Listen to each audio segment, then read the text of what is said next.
चाहूंगी कि अपने उद्बोधन से हमारा मार्ग प्रशस्त करें। भारत माता की।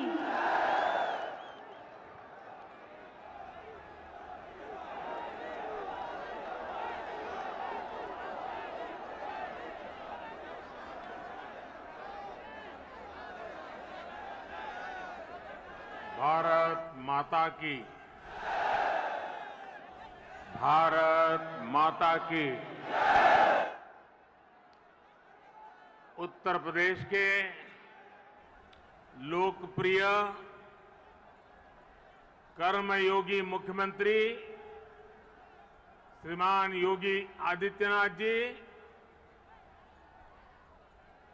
यहां के कर्मठ हमारे पुराने साथी उप मुख्यमंत्री श्री केशव प्रसाद मौर्य जी,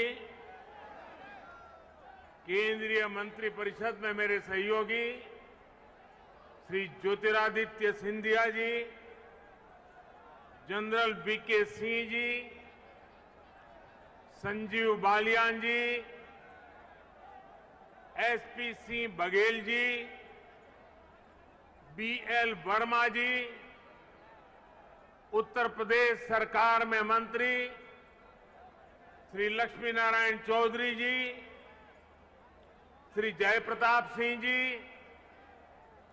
श्रीकांत शर्मा जी, भूपेंद्र चौधरी जी, नंदगोपाल गुप्ता जी, अनिल शर्मा जी, धर्मसिंह सैनी जी, अशोक कटारिया जी, श्री जी.एस. धर्मेश जी, संसद में मेरे साथी डॉक्टर महेश शर्मा जी, श्री सुरेंद्र सिंह नागर जी, श्री भोला सिंह जी, स्थानीय विधायक श्री धीरेन्द्र सिंह जी, मंच पर विराजमान अन्य सभी जनप्रतिनिधिगण और विशाल संख्या में हम सबको आशीर्वाद देने के लिए आए हुए मेरे प्यारे भाइयों और बहनों, आप सभी को, देश के लोगों को,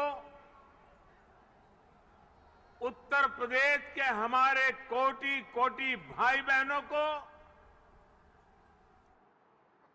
नोएडा इंटरनेशनल एयरपोर्ट के भूमि पूजन की बहुत बहुत बधाई।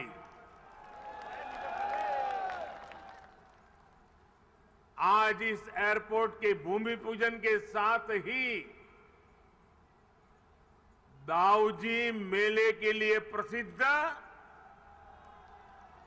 जेवर भी अंतर्राष्ट्रीय मानचित्र पर अंकित हो गया है। इसका बहुत बड़ा लाभ दिल्ली एनसीआर और पश्चिमी यूपी के करोड़ों करोड़ों लोगों को होगा। मैं इसके लिए आप सभी को, पूरे देश को बधाई देता हूं। साथियों, 21वीं सदी का नया भारत आज एक से बढ़कर एक बेहतरीन आधुनिक इंफ्रास्ट्रक्चर का निर्माण कर रहा है। बेहतर सड़कें, बेहतर रेल नेटवर्क, बेहतर एयरपोर्ट, ये सिर्फ इंफ्रास्ट्रक्चर प्रोजेक्ट्स ही नहीं होते, बल्कि ये पूरे क्षेत्र का कायाकल्प कर देते हैं, लोगों का जीवन पूरी तरह से बदल देते हैं। गरीब हो या मध्यम वर्ग, किसान हो या व्यापारी, मजदूर हो या उद्यमी, हर किसी को इसका बहुत बहुत लाभ मिलता है। इंफ्रास्ट्रक्चर प्रोजेक्ट्स की ताकत और बढ़ जाती है जब उनके साथ सीमलेस कनेक्टिविटी हो, लास्ट माइल कनेक्टिविटी हो। नोएडा इंटरनेशनल एयरपोर्ट कनेक्टिविटी की दृष्टि से भी एक बेहतरीन मॉडल बनेगा। यहां आने जाने के लिए टैक्सी से लेकर मेट्रो और रेल तक हर तरह की कनेक्टिविटी होगी। एयरपोर्ट से निकलते ही आप सीधे यमुना एक्सप्रेस वे पर आ सकते हैं। Noida, greater Noida express way तक जा सकते हैं।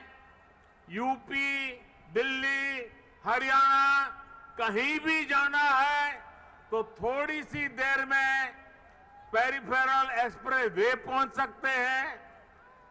और अब तो दिल्ली मुंबई एक्सप्रेस वे भी तैयार होने वाला है। उससे भी अनेकों शहरों तक पहुंचना आसान हो जाएगा। यही नहीं, यहां से डेडिकेटेड फ्रेट कॉरिडोर के लिए भी सीधी कनेक्टिविटी होगी। एक तरह से नोएडा इंटरनेशनल एयरपोर्ट उत्तरी भारत का लॉजिस्टिक गेटवे बनेगा। ये इस पूरे क्षेत्र को नेशनल गतिशक्ति मास्टर प्लान का एक सशक्त प्रतिबिंब बनाएगा।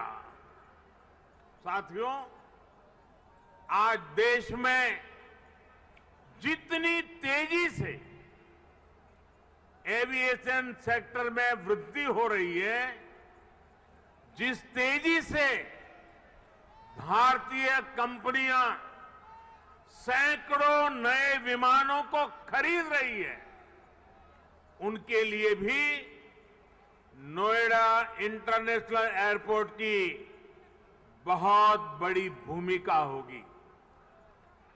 ये एयरपोर्ट विमानों के रखरखाव, रिपेयर और ऑपरेशन का भी देश का सबसे बड़ा सेंटर होगा। यहां 40 एकड़ में maintenance, repair and overhaul MRO सुविधा बनेगी, जो देश विदेश के विमानों को सर्विस देगी और सैकड़ों युवाओं को रोजगार उपलब्ध कराएगी। आप कल्पना कीजिए, आज भी हम अपने 85% विमानों को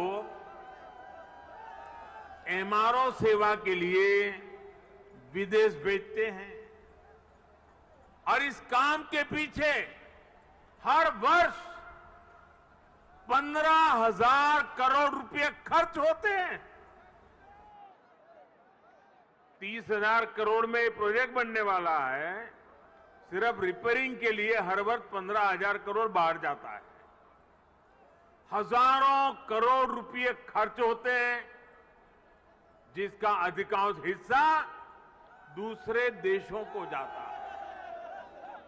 अब ये एयरपोर्ट इस स्थिति को भी बदलने में मदद करेगा।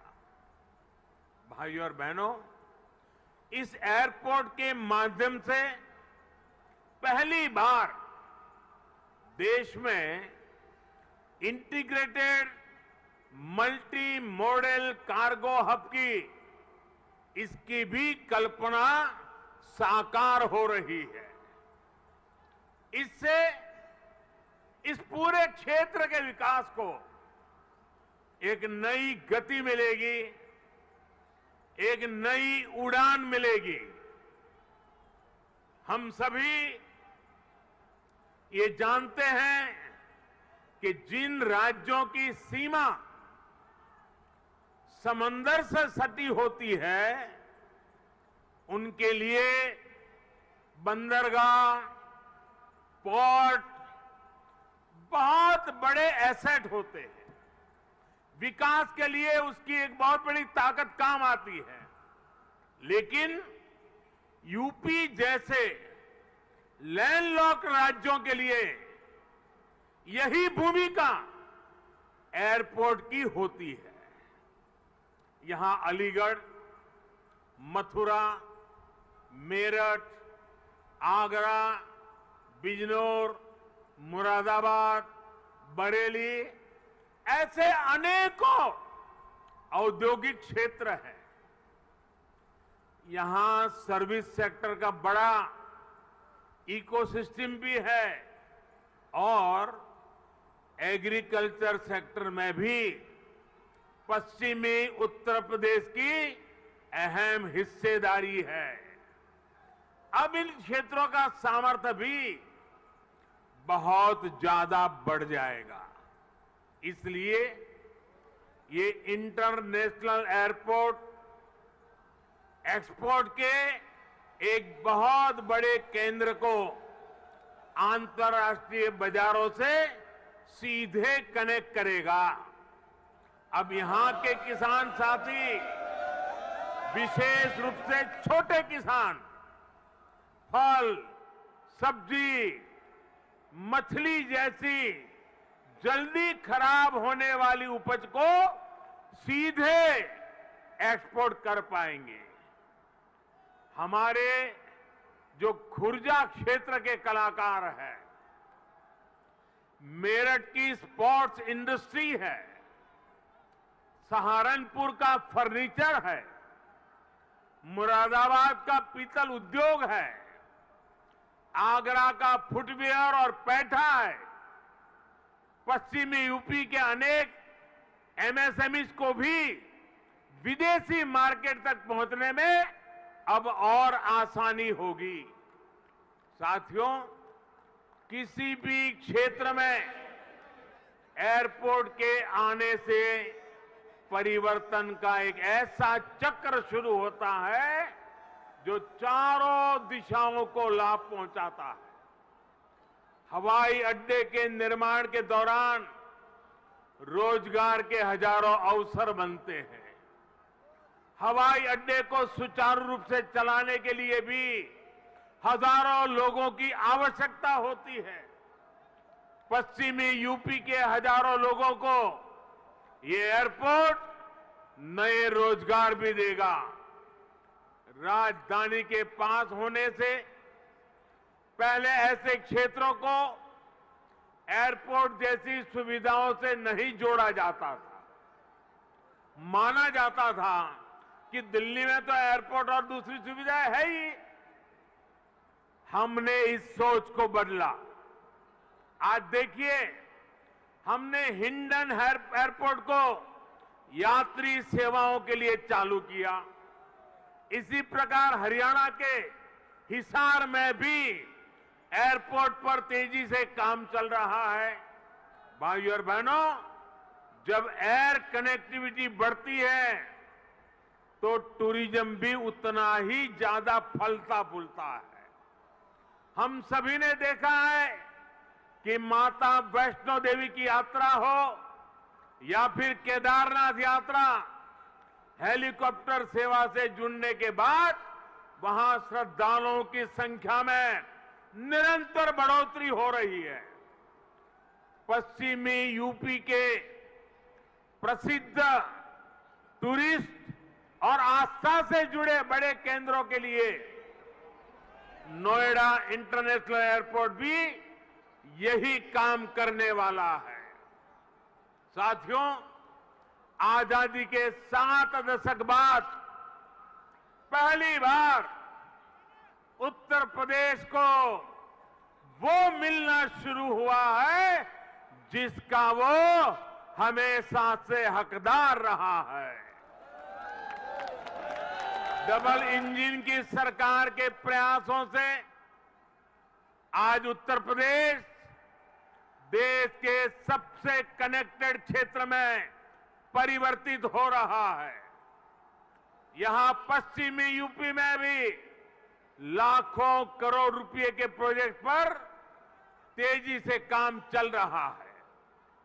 रैपिड रेल कॉरिडोर हो, एक्सप्रेस वे हो, मेट्रो कनेक्टिविटी हो, पूर्वी और पश्चिमी समंदर से यूपी को जोड़ने वाले डेडिकेटेड फ्रेट कॉरिडोर हो, ये आधुनिक होते उत्तर प्रदेश की नई पहचान बन रहे हैं। आजादी के इतने सालों तक तो उत्तर प्रदेश को ताने सुनने के लिए मजबूर कर दिया गया था। कभी गरीबी के ताने, कभी जात पात की राजनीति के ताने, कभी हजारों करोड़ रुपयों के घोटालों के ताने, कभी खराब सड़कों के ताने, कभी उद्योगों के अभाव के ताने, कभी ठप पड़े विकास के ताने, कभी अपराधी माफिया और राजनीति के गठजोड़ के ताने। यूपी के कोटि कोटि सामर्थ्यवान लोगों का यही सवाल था कि क्या वाकई कभी यूपी की एक सकारात्मक छवि बन पाएगी कि नहीं बन पाएगी। भाइयों बहनों, पहले की सरकारों ने जिस उत्तर प्रदेश को अभाव और अंधकार में बनाए रखा, पहले की सरकारों ने जिस उत्तर प्रदेश को हमेशा झूठे सपने दिखाए, वही उत्तर प्रदेश आज राष्ट्रीय ही नहीं अंतर्राष्ट्रीय छाप छोड़ रहा है। आज यूपी में अंतर्राष्ट्रीय स्तर के मेडिकल संस्थान बन रहे हैं। आज यूपी में अंतर्राष्ट्रीय स्तर के शिक्षण संस्थान बन रहे हैं। अंतर्राष्ट्रीय स्तर के हाईवे, एक्सप्रेसवे, अंतर्राष्ट्रीय स्तर की रेल कनेक्टिविटी। आज यूपी मल्टीनेशनल कंपनियों के निवेश का सेंटर है।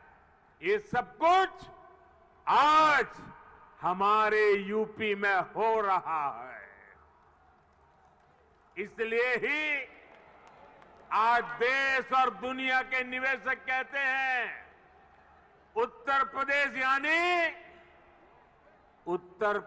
यानी उत्तम सुविधा, निरंतर निवेश। यूपी की इसी अंतर्राष्ट्रीय पहचान को यूपी की इंटरनेशनल एयर कनेक्टिविटी नए आयाम दे रही है।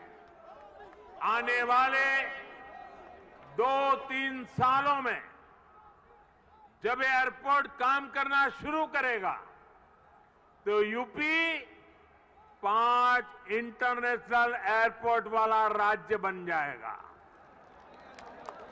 साथियों, यूपी में और केंद्र में पहले जो सरकारें रही, उन्होंने कैसे पश्चिमी उत्तर प्रदेश के विकास को नजरअंदाज किया, उसका एक उदाहरण ये जेवर एयरपोर्ट भी है। 2 दशक पहले यूपी की भाजपा सरकार ने इस प्रोजेक्ट का सपना देखा था, लेकिन बाद में ये एयरपोर्ट अनेक सालों तक दिल्ली और लखनऊ में पहले जो सरकारें रही उनकी खींचतान में उलझा रहा। यूपी में पहले जो सरकार थी उसने तो बकायदा चिट्ठी लिखकर तब की केंद्र सरकार को कह दिया था इस एयरपोर्ट के प्रोजेक्ट को बंद कर दिया जाए। अब डबल इंजन की सरकार के प्रयासों से आज हम उसी एयरपोर्ट के भूमि पूजन के साक्षी बन रहे हैं। वैसे साथियों, मैं आज एक बात और कहूंगा।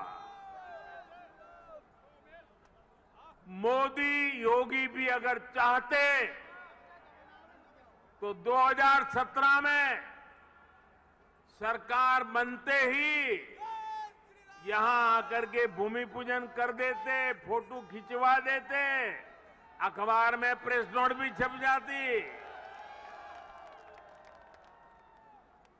और अगर ऐसा हम करते तो पहले की सरकारों की आदत होने के कारण हम कुछ गलत कर रहे हैं ऐसा भी लोगों को नहीं लगता। पहले राजनीतिक लाभ के लिए आनन फानन में रेवड़ियों की तरह इंफ्रास्ट्रक्चर प्रोजेक्ट की घोषणाएं होती थी, कागजों पर लकीरें खींच दी जाती थी, लेकिन प्रोजेक्ट्स जमीन पर कैसे उतरेंगे, अड़चनों को दूर कैसे करेंगे, धन का प्रबंध कहां से करेंगे, इस पर विचार ही नहीं होता था। इस कारण से प्रोजेक्ट दशकों तक तैयार नहीं होते थे, घोषणा हो जाती थी।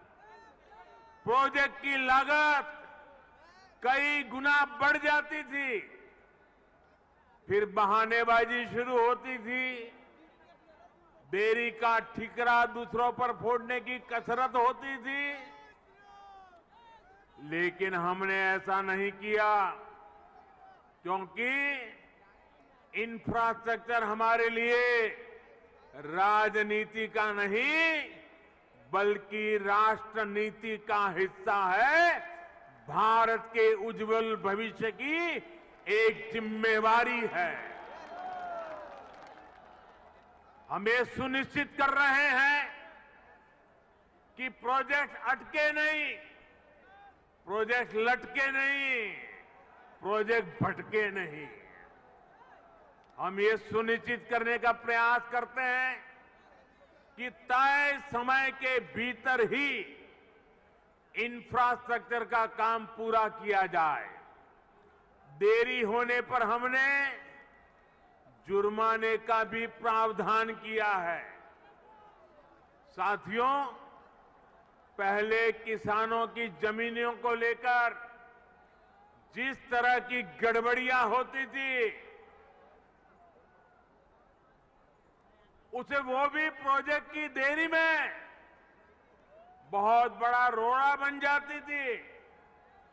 यही आसपास पहले की सरकारों के दौरान अनेक ऐसे प्रोजेक्ट हैं जिनके लिए किसानों से जमीन तो ली गई, लेकिन उनमें या तो मुआवजे से जुड़ी समस्याएं रही या फिर सालों साल वो जमीन बेकार पड़ी है। हमने किसान हित में, प्रोजेक्ट के हित में, देश के हित में इन अड़चनों को भी दूर किया। हमने ये सुनिश्चित किया कि प्रशासन किसानों से समय पर पूरी पारदर्शिता के साथ भूमि खरीदे और तब जाकर 30,000 करोड़ रुपए की इस परियोजना का आज हम भूमि पूजन करने के लिए आगे बढ़े हैं।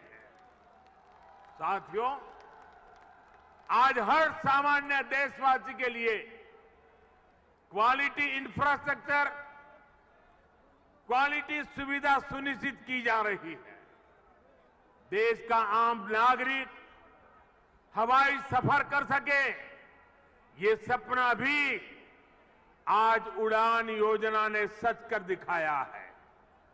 आज जब कोई साथी खुश होकर कहता है कि अपने घर के पास के हवाई अड्डे से उसने अपने माता पिता के साथ पहली बार हवाई यात्रा की है, जब वो अपनी फोटो को साझा करता है, तब मुझे लगता है कि हमारे प्रयास सफल है।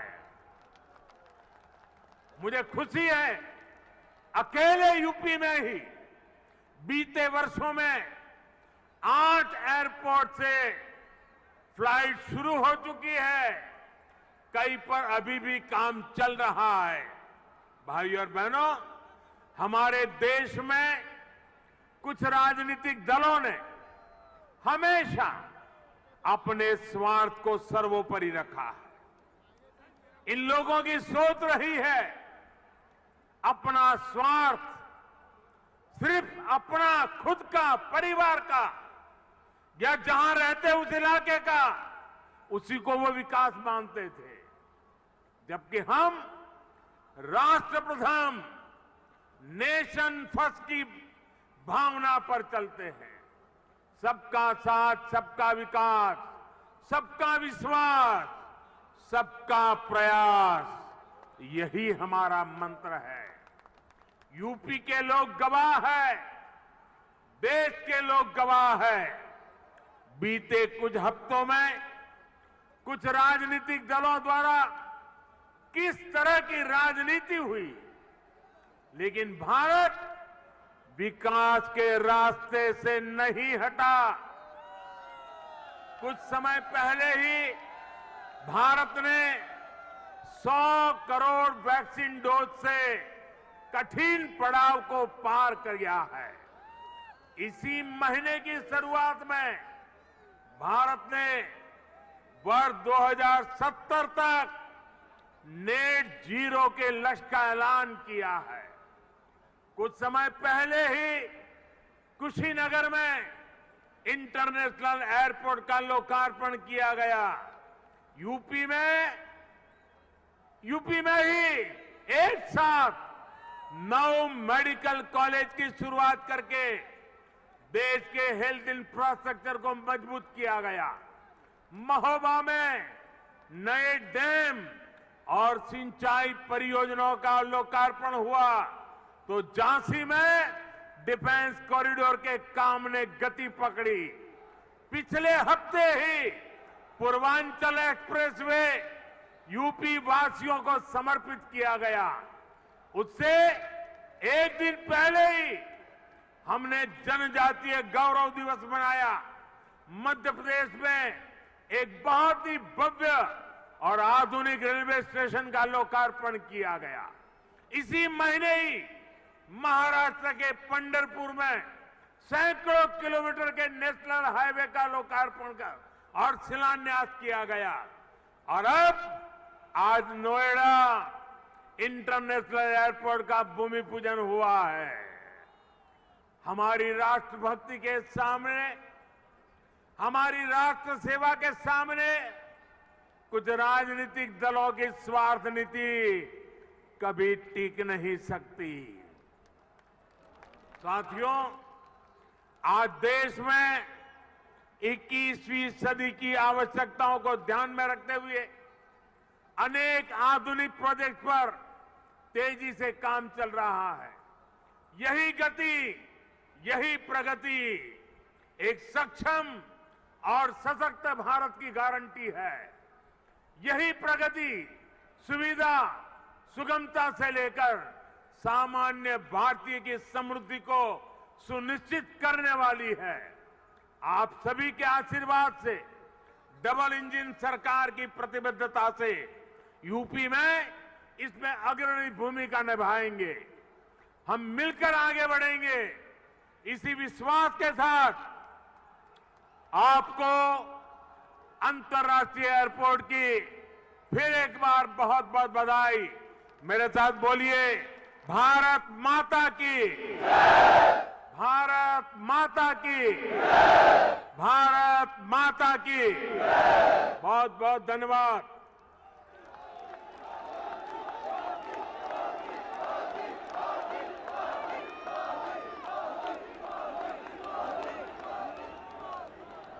बहुत बहुत धन्यवाद माननीय, आपके प्रेरणादायी उद्बोधन के लिए। आज आपने जो उपहार दिया, जिस कार्य का शुभारंभ किया, निश्चित रूप से वो प्रदेश और देश के लिए मील का पत्थर साबित होगा। जोरदार तालियों से जुड़ें और अपने मन के विश्वास और आस्था को व्यक्त करें। यही तो है सबका साथ, सबका विकास, सबका विश्वास।